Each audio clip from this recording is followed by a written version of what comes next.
Let's talk about the current opportunities and challenges that you'll face as you enter the labor market. My first question is, are these the best of times or the worst of times to be looking for a job and starting your career? Well, let's take a look at some of the labor market realities that you face. You all recall what we referred to as the Great Recession of 2007 and 2009. This chart shows just how many jobs we lost during that time period. Well, the good news is that, in fact, 2015 finally was a great year for job growth in the U.S. We made a big dent in closing the jobs deficit by creating nearly 2.5 million jobs. So now we only need another 3 million more to close the full job deficit. Let's hope we keep making progress like we did last year. No guarantees, given the shaky world economy we're in. So we have to keep pressing government and business leaders to keep the job growth going strong.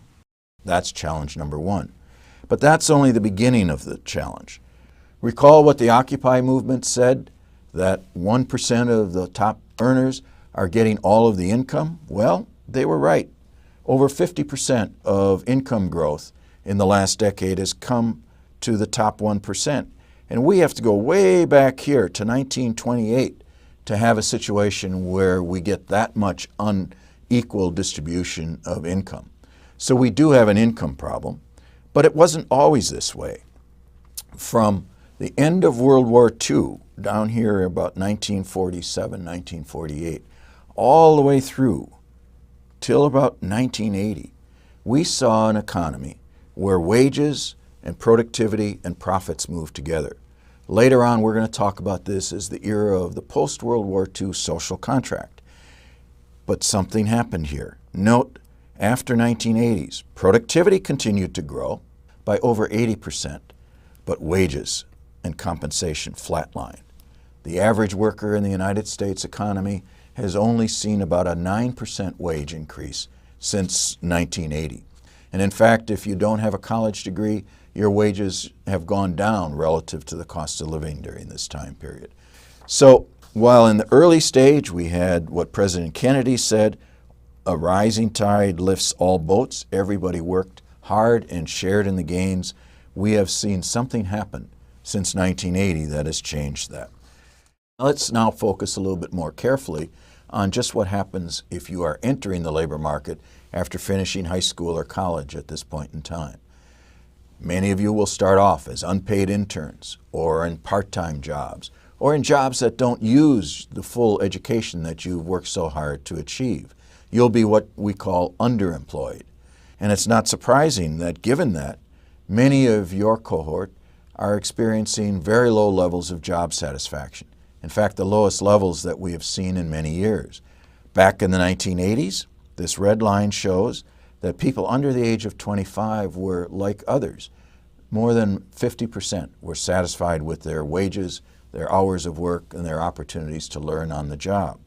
But now these numbers have declined to a little over 35%. And so only about 1/3 of young people are satisfied with their jobs. How does this really affect you? Well, the economic evidence is very clear. If you start off, as many of you are experiencing now, in low-income jobs that don't use your full skills that you've been educated for, or you start off as a paid or even an unpaid intern, or you start off in part-time work in hotels or restaurants or other retail areas, you're going to experience about 10 years or even more of suppressed income and lack of opportunities for growth. Does it have to be this way? I don't believe that for a moment. There's no iron law of economics that produced these results. It's the results of bad policies of our institutions and the way in which we govern work, failing to catch up with the changing workforce and the changing nature of work. And we can do better. And in fact, many firms are doing better. Some companies are way ahead in providing good jobs. A lot of innovation is happening at the local level, in startups, in nonprofit organizations, in state and local governments. We're going to look at some of those innovations in our next video and ask how you can join this process so that we can improve the work life of everyone going forward.